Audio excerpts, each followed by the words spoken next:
Assalamualaikum warahmatullahi wabarakatuh. Waalaikumsalam warahmatullahi wabarakatuh. Selamat pagi dan salam semangat buat kita semua.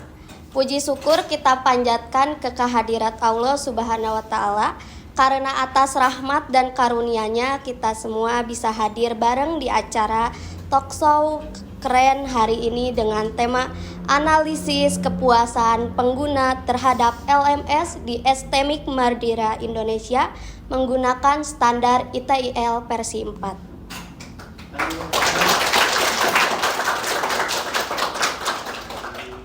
Perkenalkan, aku Santi yang bakal temenin kalian semua dalam acara ini sekaligus memandu acara ini sampai selesai. Jadi santai aja ya, tapi tetap fokus karena banyak hal menarik yang bakal dibahas hari ini. Nah, hari ini kita kedatangan dua narasumber kece yang merupakan peneliti dari kampus kita sendiri. Yang pertama ada Nurul Fitri Al-Musarofah yang bakal sharing tentang materi dan teori. Dan yang kedua ada Hanifah Febriana Fadilah yang bakal bahas tentang hasil peneliti dan saran pengembangan. Yuk kasih tepuk tangan dulu buat narasumber kita.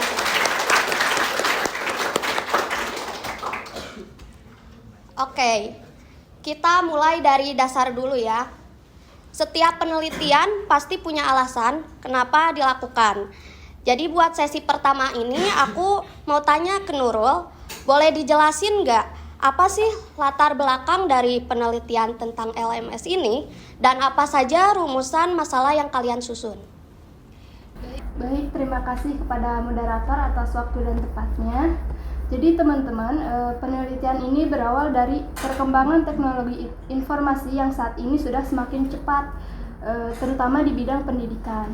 Nah, di kampus kita ini, proses pembelajaran sudah menggunakan LMS. LMS membantu untuk mengakses modul, pengumpulan tugas, resensi.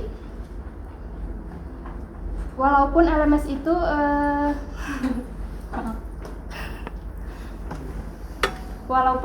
itu sangat membantu, tetapi keberhasilan suatu LMS itu tidak hanya diukur dari fitur-fiturnya saja, tetapi dari layanan LMS itu dikelola. Nah, di sini kami menggunakan standar ITIL V4 untuk menilai apakah LMS ini sudah sesuai dengan standar atau belum.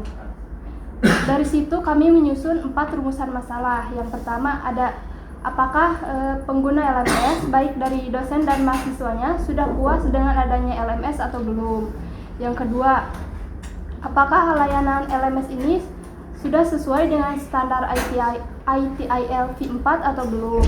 Yang ketiga, di bagian layanan manakah yang harus diperbaiki dan dikembangkan. Dan yang terakhir, bagaimana sih persepsi dari penggunanya berdasarkan kuesioner dan wawancara.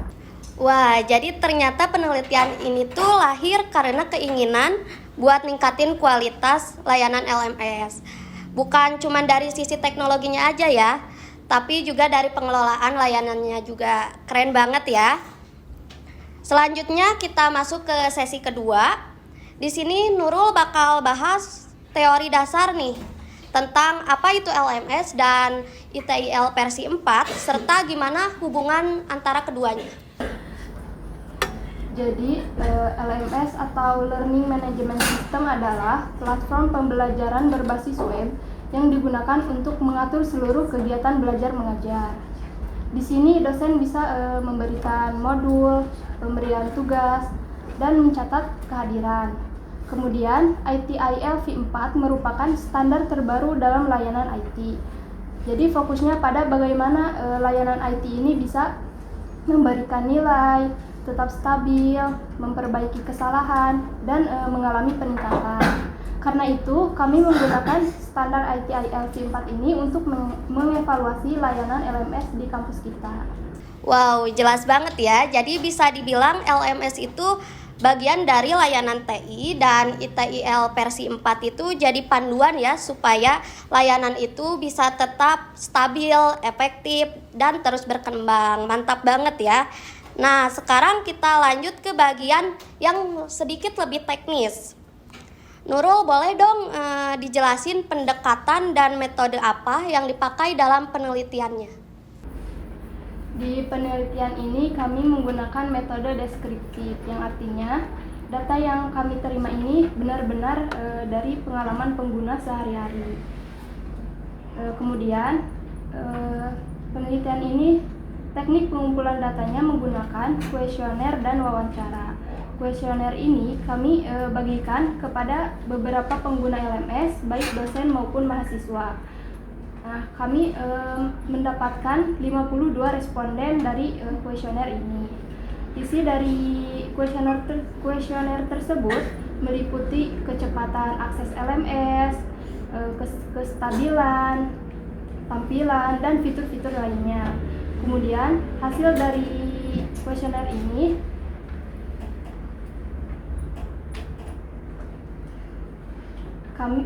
kami mendapatkan gambaran umum tentang kepuasan pengguna LMS. Kemudian wawancara juga kami lakukan kepada mahasiswa dan dosen juga. Nah, hasil dari wawancara ini kami mendapatkan saran-saran pengembangan untuk LMS lebih baik lagi ke depannya. Wow, keren banget ya. Jadi hasil penelitian ini benar-benar berdasarkan pengalaman langsung dari pengguna LMS gitu ya. Nah, dan hasil dari penelitian ini juga udah real dan representatif banget. Oke, sekarang kita masuk ke sesi yang paling ditunggu-tunggu, yaitu hasil dari penelitiannya. Hanifah pasti banyak nih yang penasaran ya gimana hasil dari analisis kepuasan pengguna LMS di kampus kita. Terus sebenarnya penilaiannya itu dinilai dari skala seperti apa sih? Boleh langsung dijelaskan? Baik, terima kasih kepada Santi yang sudah memberi saya kesempatan untuk menjelaskan tentang hasil penelitian. Jadi di sini sebenarnya penilaian kita cukup berbeda daripada penelitian seperti biasanya, karena kalau biasanya tuh kan 1 bernilai sangat tidak benar, 2 bernilai tidak benar, tapi kita malah kebalik. Jadi 1 bernilai sangat benar, 2 bernilai benar, 3 bernilai netral, 4 bernilai tidak benar, dan 5 sangat tidak benar. Skala ini tentunya juga punya rumus yang berkebalikan daripada penelitian sebelumnya. Kalau penelitian seperti biasanya, seperti biasanya kan kalau nilai lebih tinggi itu berarti semakin puas pengguna menggunakan LMS. Tapi kalau kita nilainya semakin rendah, itu berarti pengguna sangat puas terhadap layanan LMS tersebut gitu. Karena yang nilai kecil itu bernilai sangat benar, dan bernilai yang 5 itu bernilai sangat tidak benar. Dari hasil kuesioner yang kita dapat, itu ada 52 responden seperti yang dikatakan tadi sama Nurul. Penelitian ini melibatkan 50 mahasiswa dan 2 dosen STEMIK Mandira. Tentunya kita juga bikin kuesionernya nggak asal-asalan, kita sesuai prinsip ITIL versi 4, yaitu yang pertama ada Service Value System (SPS). Berdasarkan hasil kuesioner dan wawancara, sebagian besar pengguna sudah merasa cukup puas terhadap layanan LMS. Tapi kalau yang Service Value Chain, hasil wawancara menunjukkan bahwa tahap interaksi dengan pengguna masih kurang. Jadi interaksi antara dosen dan mahasiswa itu masih kurang gitu. Jadi beberapa mahasiswa mengharapkan interaksi antara dosen ini bisa lebih baik lagi gitu ke depannya. Nah, kalau yang ketiga itu ada Incident Management. Incident Management ini banyak responden yang merasa bahwa LMS itu masih ada error login atau keterlambatan loading halaman. Kalau yang problem management itu beberapa responden menyebutkan masalahnya terus berulang. Jadi masalahnya tuh itu terus, tapi belum ada perbaikan sama sekali. Contohnya kalau kita upload file itu kan suka gak kekirim, siapa tahu filenya terlalu besar atau internetnya juga kurang maksimal gitu. Nah, itu tuh belum ada solusinya, belum ada solusi permanen. Terus yang terakhir ada continual improvement. Sebagian besar responden juga menyatakan bahwa fitur-fitur yang LMS itu masih kurang gitu. Nah, dari sini hasil kuesioner yang berdasarkan komponen ITAL versi 4 itu kita buat menjadi tabel. Tabelnya ini. Bisa kalian lihat, ini adalah rata-rata skor tiap komponen ITAL versi 4 yang kita dapatkan dari para responden. Di sini nilai yang paling kecilnya didapat oleh problem management, di mana yang seperti saya tadi bilang, kalau nilai paling kecil itu menandakan bahwa mahasiswa semakin puas terhadap layanan LMS tersebut. Tapi kalau misal nilainya paling tinggi, itu mahasiswa merasa sangat tidak puas dengan layanan LMS atau masih merasa kurang gitu. Nah, nilai yang besar itu muncul di service value chain gitu. Lalu dari hasil wawancara dan hasil kuesioner, kita mendapatkan beberapa saran pengembangan. Tapi sebelumnya buat ngomongin saran pengembangan, hasil wawancara itu kan kita wawancara ke 4 wawancara, 2 mahasiswa sama 2 dosen. 2 dosen tersebut itu ada Bu Rini sama Bu Fitri. Mereka bilang kalau LMS ini sudah cukup baik berjalannya gitu, udah cukup puas memenuhi prinsip ITIL versi 4. Tapi mereka juga berharap adanya perkembangan lebih lanjut lagi terhadap LMS. Contohnya kata Bu Rini waktu itu di LMS beliau untuk mengupload tugas itu tuh waktunya suka tidak sesuai. Jadi dia berharap kalau nanti ada perbaikan lagi dalam sistem waktu di LMS punya dosen gitu. Tapi kalau kata Bu Fitri belum ada yang belum kepikiran mungkin ya perkembangannya seperti apa, tapi menurut beliau masih ada yang perlu dikembangkan lagi. Nah, beberapa perkembangan dari mahasiswa juga sangat banyak. Ada 12 saran dan kita kategorikan saja berdasarkan ITAL versi 4. Di sini yang pertama continual improvement, di mana banyak pengguna masih berharap kalau LMS itu diadakan notifikasi.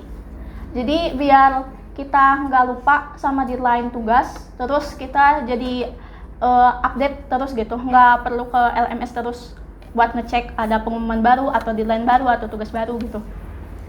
Lalu ada juga yang kedua itu insiden dan problem management, di mana para pengguna ini berharap adanya sistem pelaporan insiden otomatis.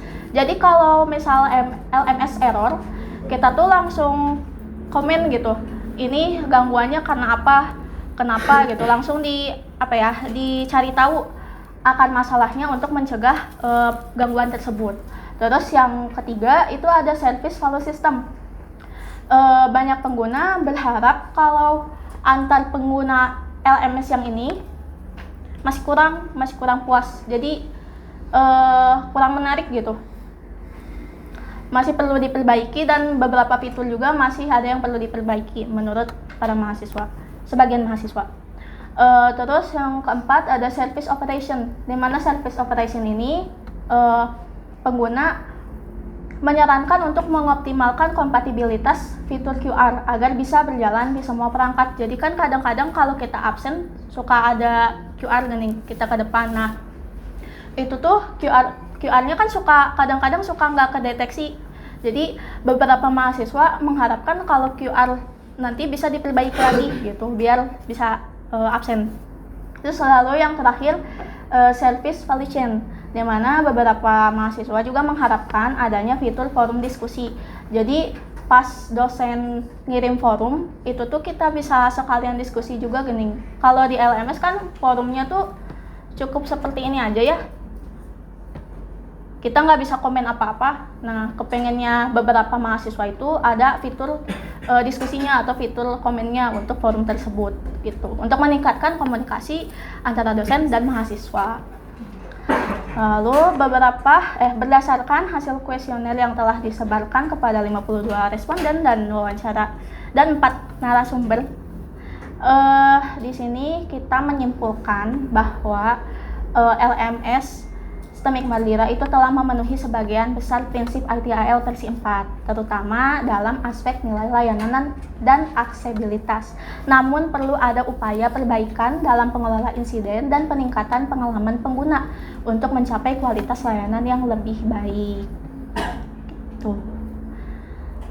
Dan mungkin untuk kesimpulannya bisa dilihat secara umum bahwa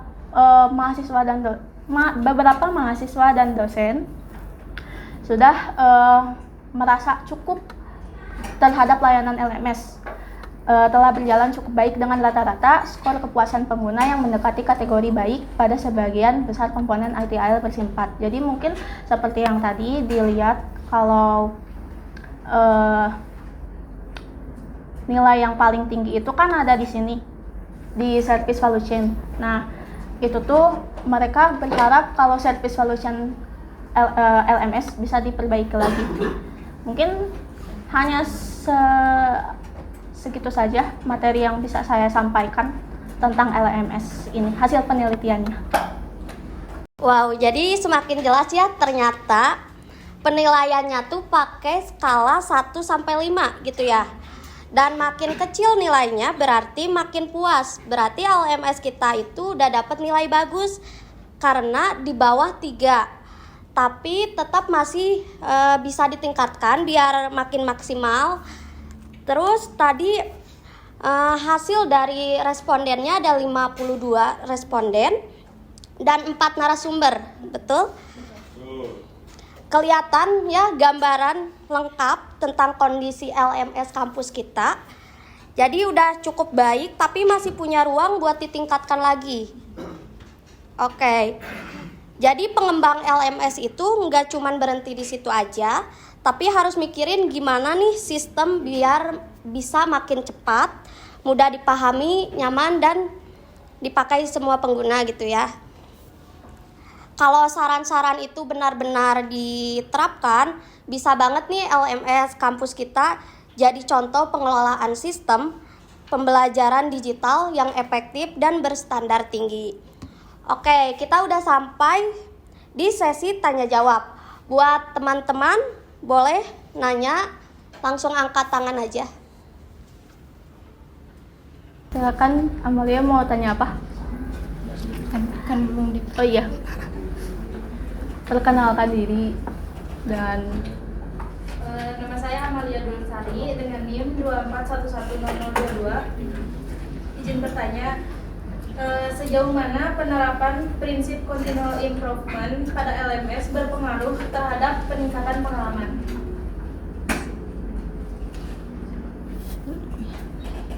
Izin menjawab untuk pertanyaan Amalia. Jadi prinsip continual improvement ini berpengaruh besar untuk peningkatan pengalaman pengguna karena prinsip ini mendorong perbaikan sistem secara terus-menerus berdasarkan umpan dari pengguna. Jadi semakin konsisten prinsip ini diterapkan, maka akan semakin baik pula kepuasan dan kenyamanan pengguna. Kemudian dari teman-teman, apakah ada yang mau menambahkan?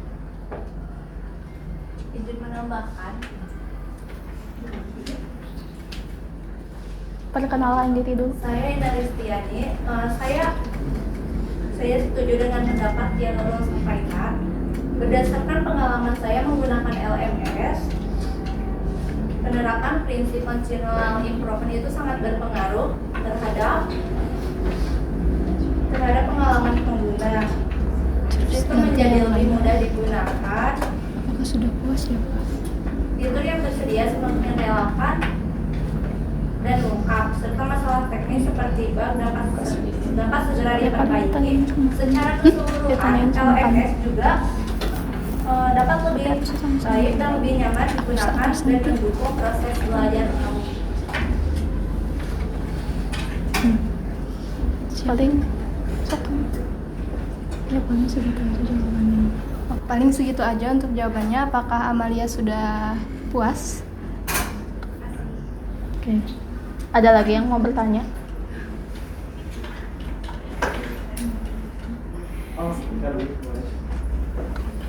Izin bertanya, Jika problem manajemen mendapatkan skor terbaik yaitu 1,7, yang berarti aksesibilitas sangat baik. Kenapa? Masih banyak keluhan yang tentang terlambat error sama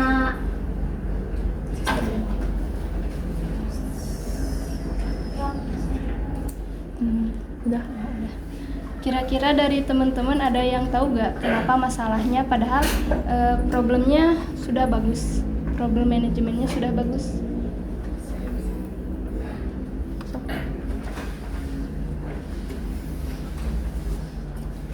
Perkenalkan, nama saya Helmi Fauzan Ramdhani dengan NIM 24110. Ingin menjawab pertanyaan dari Kak. Kenapa sih? Padahal kan problem manajemennya udah sangat baik itu. Kenapa masih banyak error atau sistemnya lambat? Nah, jadi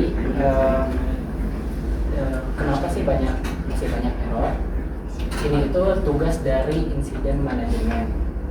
Nah, insiden manajemen ini tugasnya untuk merespons dan memulihkan layanan secepatnya.